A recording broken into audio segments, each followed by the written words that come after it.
നമ്മുടെ ജനാധിപത്യ ബോധത്തിൻ്റെ ഫലമായിട്ട് തന്നെയാണ്. ഇന്ന് മുഖ്യമന്ത്രിയുടെ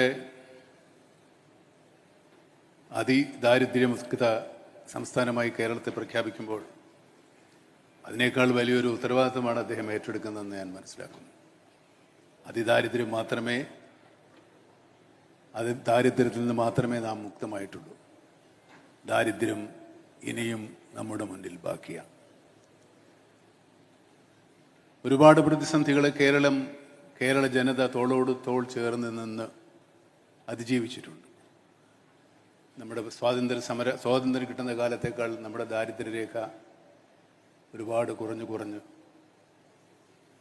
ഈ നിലയിലെത്തിച്ചതും നമ്മുടെ സാമൂഹ്യ ബോധമാണ്, നമ്മുടെ സാമൂഹ്യ സമ്പത്താണ്. പരസ്പര സ്നേഹവും പരസ്പര വിശ്വാസവും മറ്റതിർവരുമ്പുകളില്ലാതെ ഉള്ള നമ്മുടെ സാഹോദര്യവും തന്നെയാണ്. ഈ ഭരണ സംവിധാനത്തിൽ അർപ്പിക്കപ്പെട്ടിട്ടുള്ള ഈ ഉത്തരവാദിത്വം വളരെ വിശ്വാസപൂർവ്വം അവർ നിർവഹിക്കും എന്ന് തന്നെയാണ് ഞാൻ വിശ്വസിക്കുന്നത്. അതിന് ഞാൻ നേരത്തെ പറഞ്ഞതുപോലെയുള്ള സാഹോദര്യവും സമർപ്പണവും നമ്മുടെ ജനങ്ങളിൽ നിന്നും ഉണ്ടാവണം. അതുണ്ടാവും എന്ന് തന്നെയാണ് ഞാൻ വിശ്വസിക്കുന്നത്. ഞാൻ നേരത്തെ പറഞ്ഞതുപോലെ 8-9 മാസമായി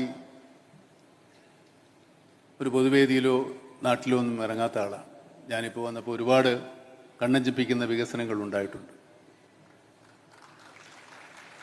ഞാനിപ്പോൾ എറണാകുളത്തുനിന്ന് ഒരുപാട് ദൂരം യാത്ര ചെയ്താണ് വരുന്നത്. ഇപ്പോൾ യാത്ര ചെയ്യാൻ ബുദ്ധിമുട്ടാണ്. പക്ഷെ ഒരു 6-7 മാസങ്ങൾക്കകം ആ യാത്ര കൂടുതൽ സുഗമമാകും എന്ന് ഞാൻ വിചാരിക്കും.